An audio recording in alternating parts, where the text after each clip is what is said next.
할렐루야. 아멘.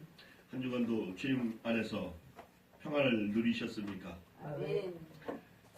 벚꽃이 오늘 오다 보니까 벚꽃이 너무 아름답게 피었어요. 그냥 거리마다 꽃이 넘쳐납니다. 벚꽃이 원래 우리나라 꽃이라는데, 그죠? 근데 왜 일본 사람들은 자기 나라 꽃이라고 그럴까? 하여튼 늘 남의 것을 가져가서 자기 것이라고 주장하는 사람들은 좋은 마음은 아니에요. 우리 자기 것을 자기 것이라고 그러고 남의 것은 남의 것으로 알고 인정하는 것이 의로운 사람일 것입니다. 일본 사람은 의롭지가 않은가 봐요. 그 사람들은 참 불쌍해요. 그 사람들도 의로운 사람이 될 수 있도록 우리가 기도를 많이 해줘야 할 것 같아요. 하나님께서는 늘 인생들에게 나타나실 때 하시는 말씀이 있습니다. 하나님께서 구약에서부터 창세기에 아담과 하와에게 나타나실 때에는 두려워하지 말라, 무서워하지 말라는 이야기가 없어요. 아십니까? 그런데 그 이후서부터는 그분이 나타나실 때마다 인생들에게 늘 하시는 이야기는 두려워하지 말라, 무서워하지 말라입니다. 그 말씀이 곧 두려워하지 말라, 놀라지 말라는 말씀은 곧 하나님을 신뢰하지 않기 때문에 생겨나는 마음이기 때문입니다. 그런데 사람들의 입장에서 보면 크고 두려운 하나님, 만물을 창조하신 위대한 창조자가 나타나는데 그 실체를 보고 실체가 아닌 영광의 모습일지라도 그 위대하신 분이 나타나실 때 사람으로서는 두려워하고 무서워하지 않을 수가 없다라는 데 문제가 있는 것입니다.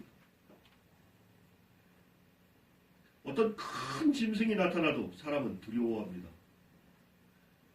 그런데 하나님께서 어떤 모양으로건 그분의 일부를 보이신다라는 것은 우리에게는 엄청난 두려움일 수 있다라는 것입니다.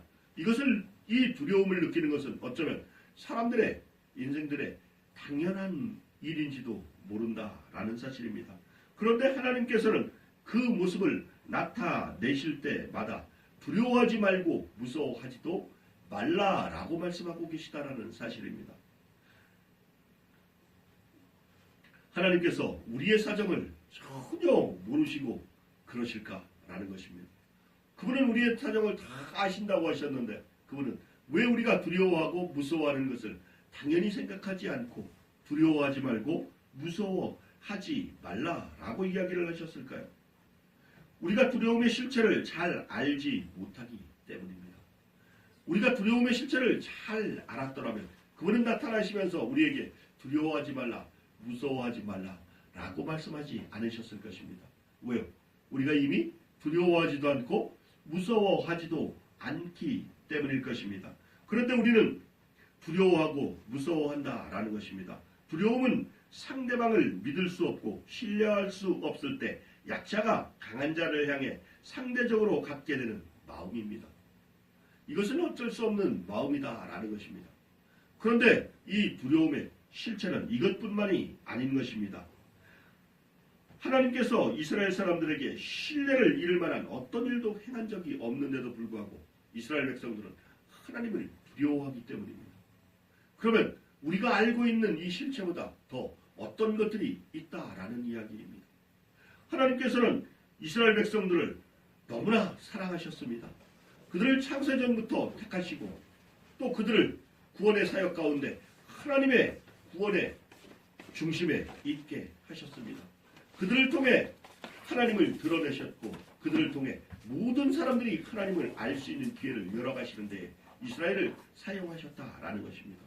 출애굽의 사건서부터 우리가 출애굽의 사건만 보더라도 그 이전의 사건은 말할 것도 없지만 출애굽의 사건만 보더라도 우리는 그분이 얼마나 이스라엘 백성들을 사랑하셨는지를 알게 하신다라는 것입니다. 상대적으로 다른 민족들이 그 모습을 보면서 질투하게도 하신다라는 것입니다. 어떻게 보면 편향적으로 보여질 정도로 이스라엘 백성들을 특별히 사랑하시는 모습을 보게 됩니다. 이스라엘 백성들이 이제 출애굽을 했습니다. 그들이 광야를 통과할 때에도 하나님은 늘 그들을 지키시고 인도하셨으며 그들이 헐벗고 굶주렸을 때에도 그들을 먹이시고 입히셨다라는 사실입니다. 그들은 40년을 광야에서 살아가면서 한 번도 옷이 헤어진 적이 없으며 신발이 다른 적이 없다라고 말씀하시기 때문입니다. 그리고 그들은 한 번도 굶주린 적이 없다라는 것입니다. 그리고 그들 가운데 어느 누구도 목말라 죽은 자가 없다라는 것입니다. 그들이 물을 칼급하게 요구했을 때에도 하나님께서는 반석으로 물을 내셨고 그들이 머물 곳에는 이미 물이 예비되어졌던 적도 많이 있었다라는 사실입니다. 그런데도 그들은 잠깐을 참지 못하고 내게 어려움이 닥쳤을 때에 하나님을 신뢰하고 그분께 의탁하기보다는 하나님을 원망하고 애굽으로 돌아가기를 원했던 사람들입니다. 그런데도 불구하고 하나님은 한결같이 그들을 사랑하셨습니다. 그들을 아끼셨습니다. 그들을 단 한순간에 진멸할 것처럼 분노하셨다가도 모세의 기도에 그 마음을 누그러뜨리고 그들을 살려주셨던 사건들이 몇 번입니까? 그런데 다른 민족들을 향해서 하나님이 그렇게 하신 적이 있는가 하는 것입니다. 다른 민족의 죄악이 관영했을 때에는 하나님은 그들을 진멸하셨으며 그들을 심판하셨다라는 사실입니다. 이런 모습만 놓고 본다면 하나님은 편향적으로 이스라엘을 사랑하지 않았는가라고 생각할 정도로 질투나게 하셨다라는 것입니다. 그런데 여러분들은 이것을 형평이 어긋나는 어떤 행동으로 보지 마시기를 원합니다. 이것은 하나님의 주권에 속해 있는 것이며 죄에 대한 심판은 당연한 것입니다. 죄인이 살인을 저지르고서 나는 한 명밖에 죽이지 않았으니까 5명 죽인 저 사람은 악한 사람이야 라고 말하는 것과 진배 없는 이야기라는 것입니다. 한 사람을 살인했더라도 그는 죽을 죄를 진 것입니다. 자기 목숨을 내어놓아야 하는 죽을 죄를 진 것입니다. 5명을 죽인 자도 더 악하냐? 그것도 더 악하다기보다 그도 죽어야 할 죄인이라는 것입니다. 오늘 그러므로 하나님께서 심판하시는 심판은 공의로운 것입니다. 하나님께서 심판하시는 공의는 정의인 것입니다. 그럼에도 불구하고 우리가 보기에 질투할 만큼 이스라엘을 사랑하는 모습으로 나타나고 있다라는 것입니다. 오늘 여러분들도 하나님의 사랑을 이렇게 받는 사람들이 되시기를 원합니다. 이스라엘 백성들처럼 하나님을 알고 하나님을 섬김으로 하나님의 기쁘시게 함으로 또 여러분들도 하나님께 사랑받는 존재가 되어주시기를 원합니다. 그런데 출애굽의 사건을 통해서 우리가 바라보고 있으려면 이스라엘은 하나님께 이쁨을 받을 만한 짓을 한 적이 없는 것 같습니다. 우리의 삶을 돌아볼 때에도 그렇습니다. 우리의 삶을 통틀어 돌아보면 내가 하나님께 어떻게 구원받을 만한 짓을 하였는가 돌아보면 없다라는 것입니다. 내가 하늘나라를 위해서 하나님을 위해서 무엇을 하였는가 생각해 볼 때마다 마음이 아프고 죄송한 마음뿐이라는 사실입니다. 오늘 여러분 날마다 주님 앞에 여러분들의 마음을 내어놓고 그분과 동행하시기를 원합니다. 여러분들이 주님을 사랑하는 것을 드러내심으로 하나님께서 여러분들의 마음을 기뻐 받으시고 여러분들에게 한없는 축복으로 함께 하시기를 원합니다. 오늘 이 세상이 바라는 축복과 같지 않고 여러분이 하나님께 바라는 축복은 그분과 교제함이 되기를 원합니다. 그분과 사귐이 되기를 원합니다. 그분 안에 사시는 삶이 되시기를 원합니다. 그럴 때 그분이 기뻐하시며 여러분들을 이스라엘 삼으실 것입니다. 여러분들이 이스라엘이 되어져서 하나님의 총회에 들어가는 귀한 은혜가 있기를 원합니다. 성경 어디를 보아도 하나님께서 그들의 조상들과 함께했던 이야기 그리고 그들이 힘들고 위험에 처했을 때 그들을 위험에서 구하시고 도우셨던 이야기가 기록되어져 있습니다. 고작해야 이스라엘인들이 하나님을 떠나 범죄했을 때 책망과 징계를 받는 이야기가 조금 있을 뿐입니다. 그 외에는 하나님의 사랑 이야기로 채워진 것이 성경의 이야기들입니다. 그러나 이 징계를 받음으로 그들이 하나님을 두려워해야 할 이유는 없었다라는 사실입니다. 자기들이 죄를 졌으면 그것에 대해서 하나님께서 심판하시는 것은 당연한 것입니다. 그들은 그것을 율법을 통해 들었고 율법을 통해 배웠다라는 것입니다. 이방인들이 하나님께 범죄함으로 심판을 받는 것이나 그들이 하나님께 범죄함으로 심판을 받는 것은 마땅하다라는 것입니다. 그런데도 불구하고 그들을 더 특별히 사랑하시고 이방인들에게 질투나게 하신 것은 심판이 그들에게는 피해가는 모습을 보이기 때문입니다. 이방인들이 이들이 들어가서 얻을 가나안 땅만 보아도 그렇습니다. 그곳에 죄가 만연하고 가득 찼을 때에 하나님께서는 그들을 심판하시기로 작정하셨습니다. 그 작정하심이 무엇입니까? 이스라엘의 출애굽인 것입니다. 이스라엘의 출애굽을 통해 하나님은 가나안에 죄악으로 가득한 사람들을 심판하시기로 작정하신 사건입니다. 오늘 그 일이 이루어질 때에 그들을 어린아이서부터 어른에 이르기까지 다 진멸하라 라고 이야기를 하셨습니다. 그런데 이와 유사한 범죄가 이스라엘에게 일어났을 때 하나님은 그들을 잠시 용서하셨다라는 사실입니다. 그러므로 우리를 통해 이스라엘을 질투하게 하셨다라는 것을 이루려 하시는 하나님의 모습을 보게 됩니다. 우리는 질투를 느껴야 합니다. 우리에게는 그런 질투하는 마음이 있어야 한다라는 것입니다. 누가 하나님 앞에 사랑받아서 축복을 받고 있는데 나는 내가 지금 살고 있는 내 모습에서 안주하며 나는 이것만으로도 좋게 라고 생각한다면 이 사람은 하나님을 사랑하는 마음이 조금밖에 없는 사람입니다. 오늘 여러분은 질투하시기를 원합니다. 하나님의 사랑을 많이 받고 있는 사람들을 보면 그들을 축복하고 그들을 사랑하되 질투하는 마음을 가지시기를 원합니다. 이 질투하는 마음을 나쁜 마음으로 사용하라는 것이 아니라 나도 저렇게 하나님의 사랑을 받아야지, 저만 사랑받을 것이 아니라 나도 사랑받아야 해. 이런 질투를 가지시기를 원합니다. 그리고 하나님을 뜨겁게 사랑하시기를 원합니다. 그래서 그가 받는 사랑보다 내 사랑이 더 크기를 원합니다. 그에게 부어지는 축복보다 내게 부어지는 축복이 더 크기를 원합니다. 그럴 때 여러분 마음속에 그 사람을 더 축복해 주옵소서 하나님께 그를 위해 중보하는 중보의 마음이 생길 것입니다. 오늘 우리는 질투하는 사람이 되어줘야 합니다. 오늘 성경에는 하나님은 질투하시는 하나님이다 라고 이야기를 하셨습니다. 하나님은 우리가 다른 대상을 사랑하기를 원하지 않기 때문입니다. 하나님만을 사랑하기 원하기 때문입니다. 그것은 창조의 목적이기도 합니다. 하나님께서 우리를 창조하신 이유는 하나님을 예배하며 하나님과 영원히 사랑하며 살 존재로 창조하였다라는 사실입니다. 그런데 그렇게 창조한 우리가 다른 신을 섬기고 사랑한다면 하나님은 그것을 질투하신다는 것입니다. 그럴 때는 하나님의 진노가 우리에게 임하는 것입니다. 오늘 여러분은 결단코 하나님보다 이 세상에 있는 어떤 것들이라도 더 사랑하지 마시기를 원합니다. 내 목숨도 하나님 앞에 섰을 때에는 하나님을 더 사랑하는 데 사용하시기를 원합니다. 나를 더 사랑하면 하나님이 질투하신다라는 것입니다.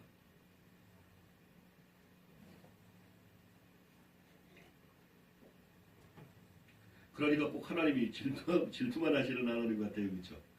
하나님이 질투하신다라는 의미를 우리는 잘 생각해야 합니다. 하나님의 사랑이 세상의 어떤 사랑보다 우리에게 줄 수 있는 최고의 축복이기 때문입니다. 여러분들이 여러분들을 사랑한다면 여러분들을 위해서 무엇을 할 수 있겠습니까? 여러분이 여러분들을 사랑한다면 여러분들의 육신을 위해, 여러분들의 생명을 위해 여러분들이 할 수 있는 일이 무엇인가라는 것입니다. 하나님께서 여러분을 질투하시기에 천만다행이라는 사실입니다. 우리가 다른 대상을 사랑했을 때에, 우리가 우리 자신을 사랑했을 때에 우리에게 오는 유익이 없다는 것입니다. 결국 그 끝은 우리의 생명을 잃을 것이며 우리의 모든 행복을 망쳐버리고 말 것입니다. 그런데 하나님께서 우리를 사랑하시면 무슨 일이 일어나는가 하는 것입니다. 이스라엘 백성들을 보시길 원합니다. 그들을 통해 하나님께서 사랑하면 어떻게 되는가를 나타내셨습니다. 그들이 430년 동안 종살이를 할 때에 그 모진 고통과 그 아픔 속에서 절망 가운데 부르짖었을 때에 하나님께서는 그들에게 사랑을 부으시기로 작정하셨습니다. 그 부으심이 어떻습니까?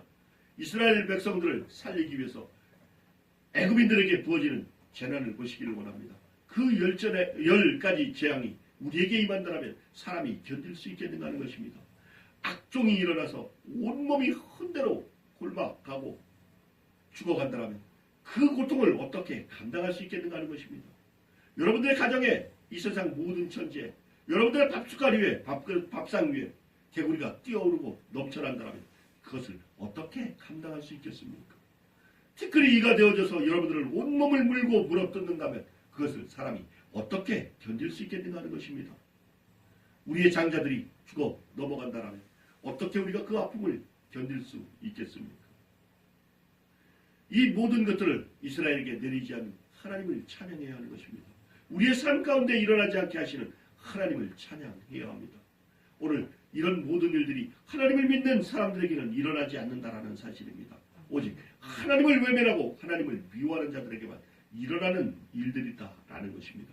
너희들이 가나안에 들어가서 나의 말을 순종하고 내 말대로 살아가기만 하면 이 10가지 재앙 중에 어느 한 가지라도 너희에게 미치지 않을 것이다 라는 것이 신명기의 말씀의 핵심입니다. 하지만 돌이켜 너희들이 내 말에서 떠나 내 법에서 속히 떠나 이방인의 신을 섬기고 나를 사랑하지 않는다면 이 재앙이 너희들을 항상 따라다닐 것이다 라는 것입니다. 오늘 우리에게도 주는 경고입니다. 하나님의 말씀대로 살아가는 사람들은 이 세상에서의 삶도 천국으로 변할 것입니다. 천국은 멀리 있는 것이 아니라 여러분 마음속에 임재해 있는 것입니다.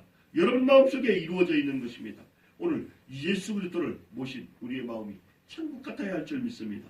그분으로 인해 생명을 얻은 그또이들이 천국을 이루며 살아가는 사람들이 되어져야 합니다. 이 세상에서 지옥 같은 삶을 산다면 예수님을 믿는 의미를 얼마나 퇴색시키는 일입니까? 이 세상에서 아파 괴로워하며 절망 가운데 몸부림치며 죽기만을 사모한다면 그 인생이 얼마나 비참한 인생이 되겠는가 하는 것입니다. 여러분들은 기도하시기를 원합니다. 우리의 삶을 위해 기도하시기를 원합니다. 예수님과 동행하는 삶을 위해 기도하시기를 원합니다. 그분과 함께하는 삶은 이미 천국을 이룬 삶입니다. 그 삶 가운데는 기쁨과 즐거움이 넘쳐날 것이며 행복으로 넘쳐날 것입니다. 우리 교회의 모토가 뭐라고요? 예수로 행복한 사람입니다. 여러분들은 다 예수로 행복한 사람이 되시기를 원합니다. 이스라엘 백성들을 향해 예수님은 하나님께서는 그 사랑을 쏟아 부으셨습니다. 늘 그 사랑으로 그들에게 다가가기를 원했으며 그들에게 그 사랑을 실체로 드러내셨다라는 것입니다. 그런데도 그들은 늘 하나님을 만날 때마다 두려워했습니다. 무서워했습니다. 신의 산에 하나님께서 강림하시니 그 강림하시는 모습을 보면서 실제로 신의 산에서 강림하셨던 분은 하나님께서 영광의 실체를 온전히 드러내신 것이 아니죠. 그죠? 그분이 얼굴을 드러내시고 그분의 온몸을 드러내신 것이 아니라는 사실입니다. 만약 그랬으면 그들뿐만 아니라 인류는 멸망하고 말았을 것입니다. 그리고 지구는 터져나가고 말았을 것입니다. 하나님의 영광의 일부가 그곳에 임재하셨던 것입니다. 그래도 그 일부는 하나님의 본체의 실체인 것입니다. 전부인 것입니다. 우리가 그분의 일부를 보므로 그분의 전부를 볼 수 있는 눈이 있다라는 것입니다. 오늘 그곳에 하나님께서 임재하셨습니다. 천문과 구름 가운데 번개 가운데 땅이 진동하고 흔들며 화염이 충천했다라는 것입니다. 하나님의 임재는 그와 같다는 것입니다. 그분이 신의 산에 임하시니 온 신의 산이 불타오른다라는 것입니다. 온 신의 산이 화염으로 휩싸인다라는 것입니다. 번개가 치고 천둥이 치고 하나님이 말씀하시는데 천지가 진동한다라는 것입니다. 그 모습을 보자 이스라엘 백성들은 두려워 떨며 엎드렸습니다. 그리고 모세에게 이야기를 합니다. 당신이 우리에게 말씀하셔서 하나님이 우리에게 말씀하지 말게 하옵소서. 우리가 죽을까 하나이다 라고 두려워 떴다라는 것입니다. 오늘 그분이 두려운 모습으로 나타날지라도 우리는 두려워하지 마시기를 원합니다. 그분은 우리를 살아가시기를 원하십니다. 그리고 우리를 살리기를 원한다라는 것입니다. 왜 신의 산에 하나님이 강림하셨습니까? 그들이 하나님을 만나기 원했기 때문입니다. 그들이 하나님을 만나기를 원했기 때문입니다. 하나님께서 임의로 강림하시고 이스라엘 백성들을 불러 모으신 것이 아니라 그들이 의심하며 믿지 아니하시니 그들을 믿게 하기 위해서 하나님께서 그곳에 강림하시는 것입니다. 그럼에도 불구하고 그들은 두려워 떤다라는 것입니다. 아하, 그렇구나. 우리를 사랑하시는 하나님은 저렇게 위대하신 분이시구나. 저렇게 크신 분이시구나. 저분은 저런 큰 영광을 가지고 계신 분이시구나. 내 마음이 녹아지고 뜨거워져서 그분을 뜨겁게 사랑해야 하는데 두려움과 무서움에 휩싸여서 우리에게 말씀하지 말게 하옵소서. 당신이 우리에게 말씀하소서 라고 하는 어리석은 모습을 보인다라는 것입니다. 하나님께서 그들의 마음을 아셨습니다. 그들의 말이 옳도다. 그것이 옳아서 옳다 하시는 것이겠습니까? 그들이 그 마음을 돌이켜서 하나님의 크심에 감사하고 감격했더라면 하나님이 얼마나 기뻐하셨겠습니까? 그런데 그들이 두려워하며 무서워하며 죽을 것 같아졌다는 것입니다. 그러므로 그들의 마음을 아시는 하나님께서 옳도다, 그들의 말이 옳도다 라고 인정하신다라는 것입니다. 하나님의 마음은 아프셨을 것입니다. 그들이 하나님을 만나고 기뻐하고 좋아하는 것이 아니라 두려워하고 무서워함으로 하나님은 그들의 마음을 아시고 그들이 죽을까 하노라 라고 마음을 표현하셨지만 마음은 얼마나 아프시겠습니까? 상상을 해보시길 원합니다. 육신의 아버지도 아들이 자기 앞에 와서 두려워 떨며 부들부들 떨며 아버지, 아빠! 라고 부르지도 못하고 두려워 떨며 나를 먹이시고 입히시고 기르시는 존경하는 아버님 이러고 있다면 아마 저 같으면 내려가서 두들겨 팰 거예요. 이 정신 나간 놈아, 내가 너를 얼마나 사랑하는데 어떻게 너는 맨날 나를 이렇게 보기만 하면 무서워하냐, 두려워하냐. 내려가서 아마 두들겨 팰 것 같아. 그래서 와서 아빠 라고 말하며 자기의 힘든 사정들을 아뢰고 아빠 나 있잖아요. 친구를 만나야 되는데 돈이 필요하거든요. 아빠 돈 좀 주세요. 라고 하는 아들이 귀엽지. 아버님, 제가 아버님을 얼마나 무서워하고 존경하는지 아십니까? 이러면 얼마나 불편하겠습니까? 하나님께서 이스라엘 백성들을 볼 때 그렇게 마음이 아프셨을 것입니다. 사람의 모습도 이와 같은데 그보다 훨씬 예민하시고 그보다 훨씬 충만하신 하나님이 보시기에 자식들이 와서 그 모양을 하고 있으면 얼마나 마음이 아프고 쓰리셨겠습니까? 오늘 여러분들은 아버지의 마음을 알아들이는 아들이 되시기를 원합니다. 하나님은 우리의 아버지 되십니다. 예수 그리스도께서 그분을 우리에게 아버지라고 소개하셨습니다. 그 아버지를 우리는 지금 신뢰하고 믿고 있는가 하는 것입니다. 그분을 신뢰하시고 그분을 믿으시기를 원합니다. 그분이 여러분들과 함께 하시는 하나님이 되어주시기를 원합니다. 그분이 여러분들에게 아버지가 되어주시는 분이십니다. 그분께 나아갈 때에는 여러분의 마음의 무장을 해제를 하시기를 원합니다. 그분 앞에는 무엇이든지 다 하시기를 원합니다. 어느 것도 비밀이 없기 때문입니다. 굳이 감추려고 해도 감춰주지 않는 것들을 여러분들이 생각에 감추고 나간다면 그분이 모독하는 일이 될 것입니다. 아버지를 무시하는 사람 자식이 되어지고 말 것입니다. 그분께 나아갈 때에는 여러분들의 마음의 무장을 해제하십시오. 그리고 여러분들의 속에 깊은 것까지라도 다 드러내시고 그분께 아뢰시기를 원합니다. 혹 인간의 아버지는 무식해서 그것을 다 알아듣지 못해서 여러분들에게 매를 드실지 모르지만 하늘 아버지는 그 모든 것들을 알고 계시고 여러분들의 마음을 이해하고 계실 것입니다. 그분은 그것을 넉넉히 받을 만한 능력이 있으신 분이기 때문입니다. 그리고 여러분들의 모든 아픔을 보듬어 감싸 주실 것입니다. 치유하시는 하나님, 라파의 하나님을 기억하시기를 원합니다. 아멘.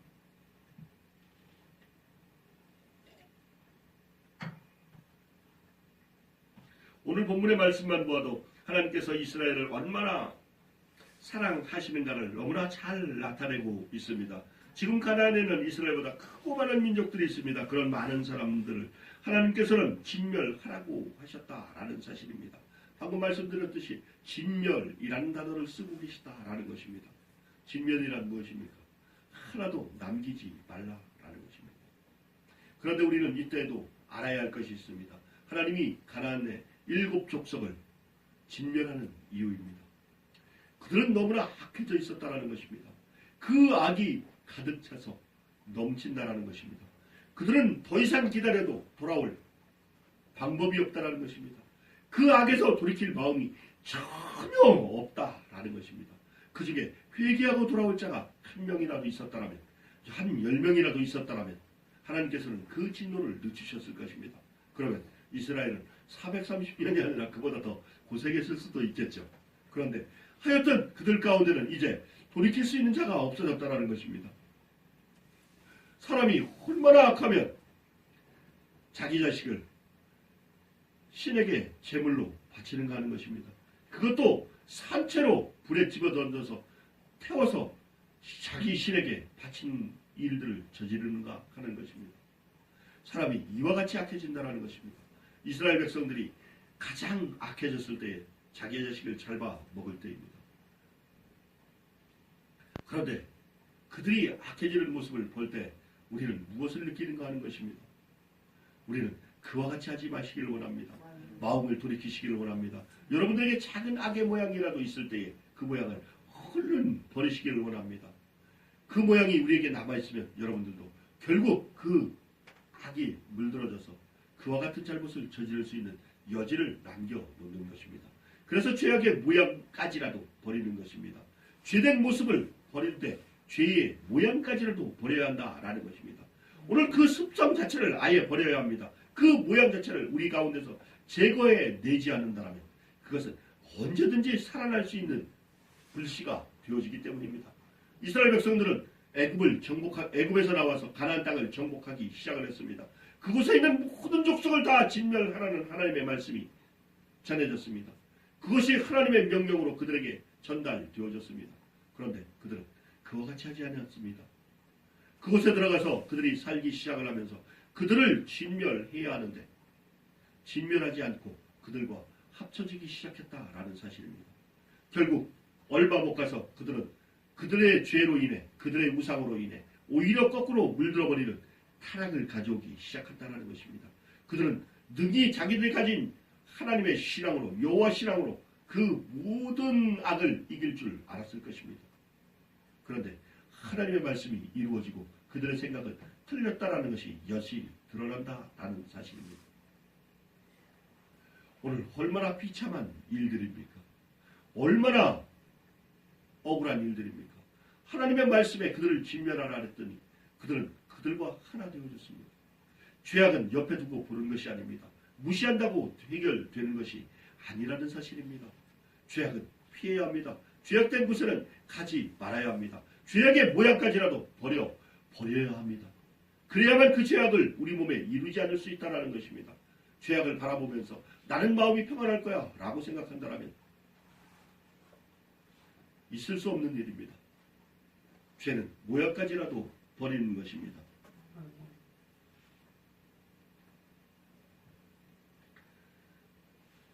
오늘 우리에게 나타나시는 하나님이 시내산에서 이스라엘 백성들에게 나타나는 무서운 모습으로 나타나지 않게 하시기를 원합니다.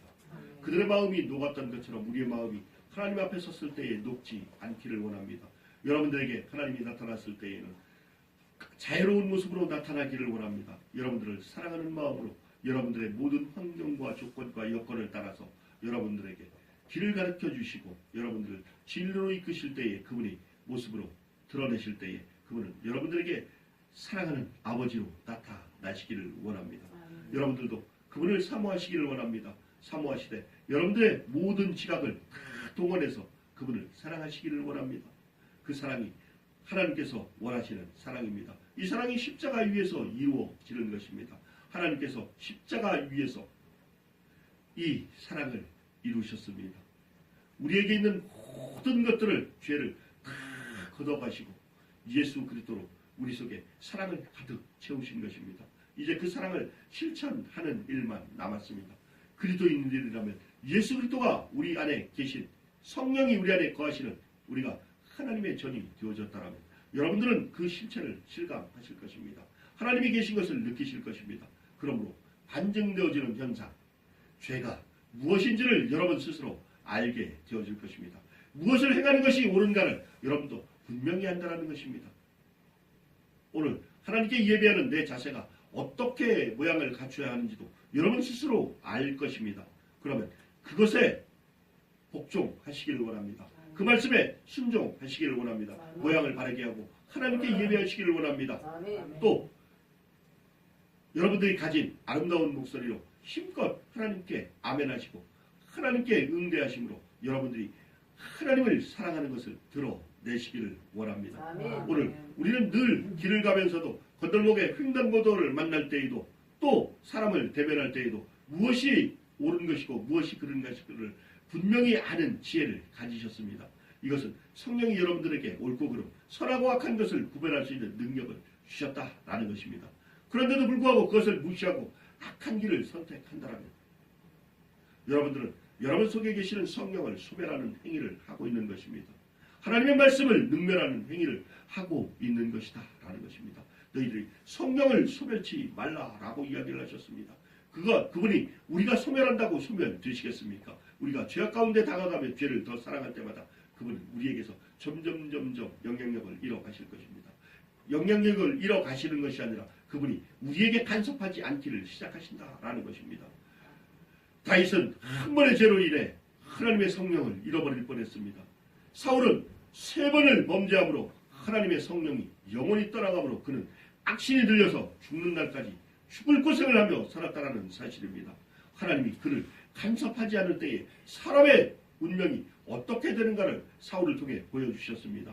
다윗도 한 번의 범죄로 그 위기에 빠졌을 때에 다윗은 온몸에 옷을 찢고 티끌을 뒤집어 쓰고 하나님 앞에 애끓는 마음으로 간장이 녹아내리는 마음으로 꿇어엎드려 하나님께 통곡하며 회개하는 모습을 보시기를 원합니다. 하나님, 나를 살려 주옵소서. 내가 하나님 앞에 죽을 죄를 지었습니다. 나를 살려 주옵소서. 통곡하는 다윗을 보시기를 원합니다. 그리고 그는 하나님께 간절히 간이 녹아내리도록 하나님께 부르짖어 기도합니다. 하나님, 제발 내게서 성신을 거두지 마옵소서. 하나님, 제발 내게서 성신을 거두지 마옵소서. 성신이 떠나갔을 때에, 성령이 그에게서 떠나갔을 때에 인생에게 무슨 일이 일어나는가를 다윗은 너무나 잘 알고 있기 때문입니다. 오늘 여러분들은 죄를 짓고도 아무런 감각이 없다라면 여러분들의 마음은 지금 활악해져 있는 것입니다. 마음을 돌이켜 회개하시기를 원합니다. 그러므로 여러분 가운데 성령이 거하시기를 원합니다. 여러분들을 거룩한 성전 삼아서 오신 성령께서 여러분 안에 거하심으로 여러분들이 하나님의 사람 그리스도인 것을 인쳐 주시기를 원합니다. 아멘. 여러분들은 늘 말씀을 가까이 하시기를 원합니다.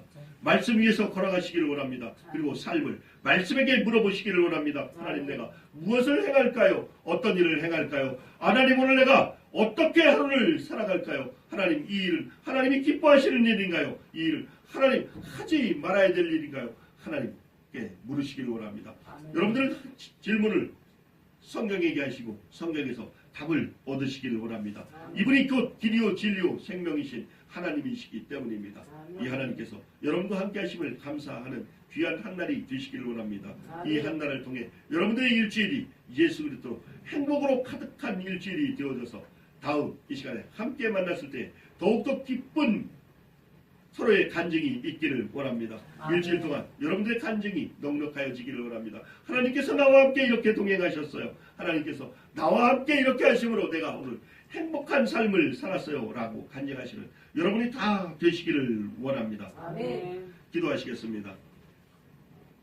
할렐루야. 좋으신 하나님 감사합니다. 오늘도 복되고 즐거운 날을 저희들에게 허락하여 주셔서 이 날을 통해 하나님이 일주일을 승리할 수 있도록 하나님 저희들에게 은혜를 베푸심을 감사합니다. 아멘. 하나님, 오늘 이 자리에 함께하지 못한 우리 사랑하는 성도들 어느 곳에 어떤 모양을 했더라도 그들을 하나님께서 지키시고 인도하여 주옵소서. 하나님, 그들을 긍휼히 여기시고 이 귀한 자리로 하나님께로 나아올 수 있도록 하나님 그들의 마음 문을 열어 주옵소서. 아멘. 주님께서 함께하여 주실 줄 믿사오며 예수님 이름으로 감사하며 기도드렸습니다. 아멘.